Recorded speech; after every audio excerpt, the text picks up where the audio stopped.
বন্ধুসকল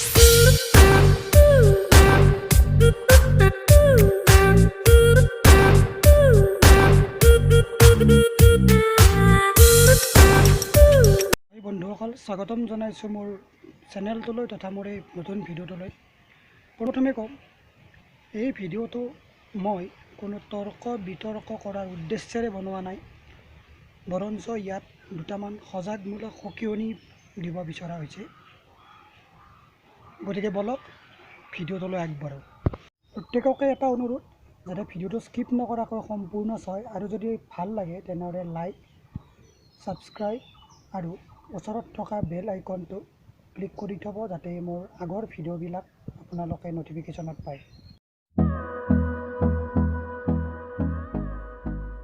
বন্ধুসকল, ভিডিঅ'ৰ থাম্বনেইল টাইটেল চাই হয়তো নিশ্চয় বুজিছে যে আজি মোৰ ভিডিঅ'ৰ কণ্টেণ্ট কিহৰ ওপৰত।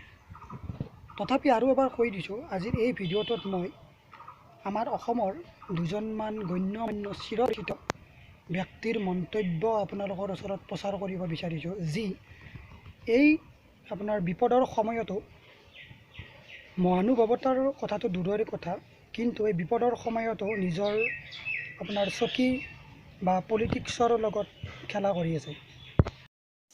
এবাৰ ভিডিঅ' ক্লিপ দুটা চাই লওক। আজি নিজামুদ্দিন মৰকজৰ পৰা সমগ্ৰ দেশত কৰোনা ভাইৰাছ বিস্তাৰ হোৱা বুলি যিটো অপপ্ৰচাৰ চলিছে, আমি তাৰ গৰিহণা দিছোঁ। কাৰণ সমগ্ৰ দেশত যিমান লোক কৰোনাত আক্ৰান্ত হৈছে তাৰ ভিতৰত দেখা গৈছে 99%তকৈ বেছি মানুহ তেওঁলোক নিজামুদ্দিন মৰকজৰ লগত জড়িত নহয়। গতিকে কেৱল মুছলমানসকলে বা তবলিগৰ জমাতৰ লোকেই কৰোনা ভাইৰাছ বিস্তাৰ কৰিছে বুলি অপপ্ৰচাৰ এটা চলিছে। এই ভাৰতবৰ্ষত যেন কৰোনা ভাইৰাছৰ আতংকতকৈ বেছি ভয়ানক আতংকটো হ'ল সাম্প্ৰদায়িক ভাইৰাছ, যি সাম্প্ৰদায়িকতাই এই দেশৰ নাগৰিকসকলৰ মাজত অনৈক্য, অশান্তি, হিংসা, বিদ্বেষ সৃষ্টি কৰে। সেই ভাইৰাছ যে বেছি মাৰাত্মক আৰু এই ভাৰতৰ আটাইতকৈ ডাঙৰ শত্ৰু, এই কথাটো আজি প্ৰমাণ হ'ল। সমগ্ৰ ভাৰতীয় মানুহখিনি যে এক হৈ আছো প্ৰমাণ পাবলৈ আমাৰ কেইমিনিটৰ সময় বাকী, 9 বজাত গতিকে আপোনাক মই সময় দিব নোৱাৰিম। এইখিনি সীমিত সময় আপুনি ব্যৱহাৰ কৰি আপুনি আকৌ এবাৰ মানুহৰ নেতা হোৱাৰ চেষ্টা কৰক। প্ৰথমতে আপোনাৰ কথাখিনি শুনি লওক।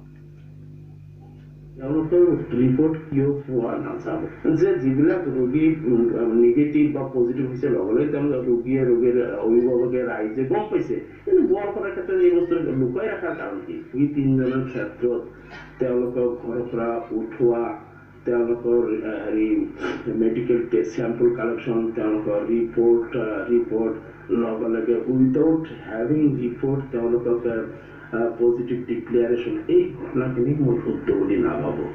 কি কম, আজি সমাজৰ কাৰণে সমাজৰ সাধাৰণ জনতা ওলাই আহিছে, চৰকাৰে কষ্ট কৰি আছে, চিকিৎসকে কষ্ট কৰিছে, প্ৰশাসন ব্যৱস্থা কষ্ট কৰিছে, আৰু আপোনালোকে সমাজৰ একোজন ডাঙৰ নেতা হৈ কিনে সমাজৰ হৈ চিন্তা কৰি সেই চিন্তাধাৰা কৰিছে। চাওক ডাঙৰীয়াসকল, যদি আপোনালোক সঁচাকৈ একোজন সমাজৰ নেতা হয় ন, তেনেহ'লে সমাজৰ হৈ ওলাই আহক। এই সময়ত পলিটিক্স নহয়। চাওক ডাঙৰীয়াসকল, এটা কথা কওঁ, এই বৰ্তমান যিটো আমাৰ পৰিস্থিতি ন, এই পৰিস্থিতিত ন কোনো সাম্প্ৰদায়িকতাৰ বিবাদ কৰি কিনে বা কোনো ধৰ্ম সংস্কৃতি লৈ চিন্তা কৰি থাকিলে নহয়, হয়তো কোনো কৰিব নাযায়। এই চৰকাৰেই হওক বা আমাৰ সাধাৰণ জনতাই হওক বা প্ৰশাসনেই হওক, এই সময়ত আমাৰ কাৰণে সকলো সমান আৰু সদায় সমান হৈ থাকিব।